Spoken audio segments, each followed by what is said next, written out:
Nahimong hapsay ra ang pagbalik Cebu sa kadaghanan sa mga namauli sa probinsya sa miaging simana nunot sa taas nga bakasyon tungod sa eleksyon ug sa kalag-kalag. Ubay-ubay ang mibiyahe pauli silang tagsa-tagsa ka mga lugar apan kay balik trabaho ug eskwela na human sa taas-taas nga bakasyon, anam-anam na nga namalik ang mga biyahero.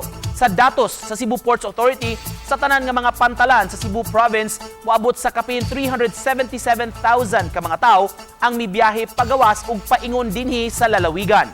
Ang maong datos gikan sa Oktubre 27 hangtod na sa Nobyembre 2. Ang peak sa mga mibiyahe niadtong Oktubre 28 ug 29. Sa miaging Sabado ug Domingo nga tag 70,000 ka mga tao sulod lang sa usa ka adlaw. Karong panahona gikan niadtong weekend mas daghan na sab ang arriving passengers ug padung sa Sugbo inay sa pagawas o palarga pa.